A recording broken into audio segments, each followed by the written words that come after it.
Sing on. All right, there we go. Okay, Baruch Hu, welcome everyone. Today is Beis Shvat, which I remember I spent the night in the county jail. Oh, this is going back maybe 15 years ago. 14, 15 years ago, something like that. And it must be 15 years. And it was for a speeding ticket. Because in Virginia, if you speed over 80, it's a misdemeanor, and they can lock you up. So I didn't know what I was doing. I get the ticket. I thought I could just pay the ticket. They said, no, you have to go for a hearing and a trial. And the hearing actually was on Yutes Kislev, and the trial was on Beis Shvat. So in the hearing, everyone was pleading guilty, so I figure I'll do the same thing. They come to the hearing was just to set the trial date. This was in Stafford, Virginia. And then I go for the trial, which was Beis Shvat, the Yartzeit of Rebbe Reb Zushya.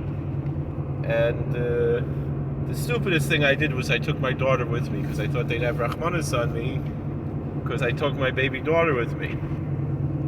And she was crying. And then they locked me up for the night. That was they took my daughter away, gave me it was the whole thing was crazy. But it was Min Shemayim, because now I work in prison ministry. I had a little taste. It was enough. I don't want any more. I had a little taste of what it's like to be incarcerated, so I can have some compassion on those who I minister to. But anyway, today is the Yartzeit of Rebbe Reb Zushya.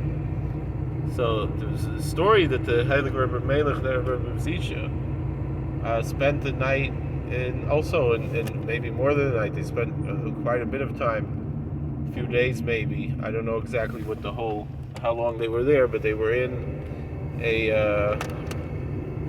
I don't know if they were a debtor's prison or whatever, or they just sometimes in those days in Eastern Europe they just lock up Jews for no reason. And so the two holy brothers, they were there locked up, and the Rebbe Reb Zushya started crying, and then the Rebbe Melech said, this is a desecration of the divine name, because it's like you lost faith. And then he said, but we're here, there's a chamber pot, I can't daven, I can't say Kriya Shema, I can't do anything. So the Rebbe Melech said, no, you don't get it. The halacha is you're not allowed to say the Kriya Shema. So I know you want to. You're not allowed to. So as long as this is here, every moment that you're not davening, you're fulfilling a halacha. The truth is, you could cover it over. There's other things, but whatever it is. So then the Rebbe Reb Zushya was so happy. He picked up the chamber pot, and it was filled with, what? And he's dancing with it. And then everyone starts dancing and singing, all the prisoners there. So the warden comes by and says, what's going on here? So they thought, like it is now. It's exactly the same type of thing. There's something that had nothing to do with anything else, right? That there's these tunnels in the Besmedrash there in Brooklyn, and the anti-Semites, they come, and I don't like that term, anti-Semites, people who hate Torah, people who hate Judaism, they come up with all these crazy ideas, conspiracy theories, disgusting, crazy things, when it was something totally different. And so too with this story, the Rebbe Reb Zushya was that they thought, this is some kind of Jewish magic. Who knows what they're doing? Some kind of black magic. That's with the people who hate the Torah, that's the thing that they go to first. They accuse us of, even though we're prohibited to engage in black magic. And if anything, it's the other ones that sometimes they do these things. So anyway, so the warden saw this, whatever, he said, as soon as anybody uses this, I'm going to wash it out right away. And so then when it got washed out, the Rebbe Reb Zushya, he said, a Kriya Shema, Shema Yisrael, Hashem Elokeinu, Hashem Echad, the same God when I can say it is the same God when I can't. Now whatever we're doing, excuse me, as we follow in halacha, here we are. We're connecting to God, and we love God.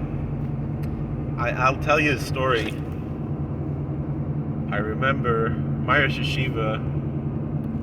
He used to say he was. Well, I'm talking about Rav Moshe Lazarus. He said he was always observant, right? He was from birth, you know. But he didn't become religious until he met Rav Victor Miller. Meaning he did everything he had to do, but to know why. So why am I saying this? Because I remember I went to Uman on the way back from when I was a chassan. So this in 2006 I was a chassan, and on the way back from Uman, was like what they would call in Israel a sherut, one of these minivan, more than a minivan, like a 15-passenger van type of thing. And this is in Ukraine, 2006. And most of the boys there were regular Chassidish boys. There was one, a Chassidish guy who was a little of geklärter Mensch. And then there was me and another guy who were, you know, I'm a Baal Tshuva, my father's not Jewish. Another guy, a Yartzeit, actually from Oklahoma, had some Native American ancestry. So the two of us, we knew each other. And then there were two guys who it seemed they grew up more frum than they were at the time. And so one of these boys, he said something, he said, I'm not religious. And I said, obviously.